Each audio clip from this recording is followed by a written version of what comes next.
మారినా Chennai super Kings రాత మారలేదు. ఎంఎస్ ధోని సారథ్యంలోనైనా చెన్నై విజయాల బాట పడుతుందని ఆశించిన అభిమానులకు నిరాశ ఎదురైంది.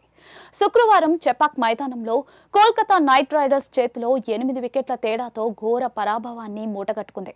తొలుత బ్యాటింగ్ చేసిన చెన్నై నిర్ణీత 20 ఓవర్లలో 9 వికెట్ల నష్టానికి 103 పరుగులు మాత్రమే చేసింది.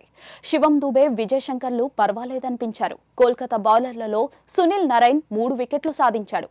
హర్షిత్ రాణా, వరుణ్ చక్రవర్తిలు తలా 2 వికెట్లు తీశారు. వైభవ్ అరోరా, మొయిన్ అలీలు చెరో వికెట్ పడగొట్టారు. అనంతరం స్వల్ప లక్ష్యాన్ని కోల్కతా నైట్ రైడర్స్ 10.1 ఓవర్లో 2 వికెట్లు కోల్పోయి అందుకుంది. కేకేఆర్ బ్యాటర్లలో సునీల్ నరైన్ దంచికొట్టగా క్వింటన్ డికాక్, అజింక్య రహానే, రింకు సింగ్లు రాణించారు. కేకేఆర్ చేతిలో చెన్నై ఓడిపోవడంతో ధోని నిరాశ చెందారు.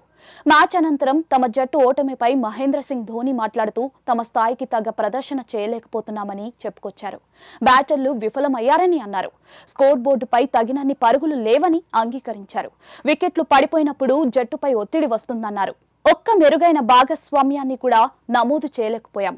పవర్లో దూకుడుగా ఆడాల్సిందే, కానీ 31 పరుగులు మాత్రమే చేశాం. ఓపెనర్లు కాన్వే, రచిన్ రవీంద్రలు ఇద్దరు కూడా అద్భుతమైన ఆటగాళ్లు. అయితే వాళ్ళు ఈ మ్యాచ్లో రాణించలేకపోయారు అని ధోని చెప్పుకొచ్చారు.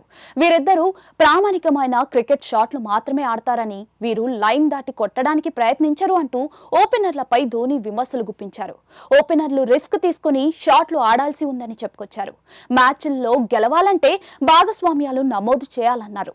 ఓపెనర్లు అద్భుతంగా ఆడితే మిడిల్ ఆర్డర్ మరింత స్వేచ్ఛగా బ్యాటింగ్ చేయగలదని చెప్పుకొచ్చారు. ప్రారంభంలోనే వికెట్లు పడితే మిడిల్ ఆర్డర్ పై ఒత్తిడి పెరుగుతుందని, అప్పుడు వారు ఇన్నింగ్స్ నిర్మించేందుకు ప్రయత్నిస్తారన్నారు. అప్పుడు భారీ షాట్లు కొట్టేందుకు చాలా సమయం తీసుకుంటారని, ఇది స్కోర్ పై ప్రభావం చూపిస్తుందన్నారు ధోని.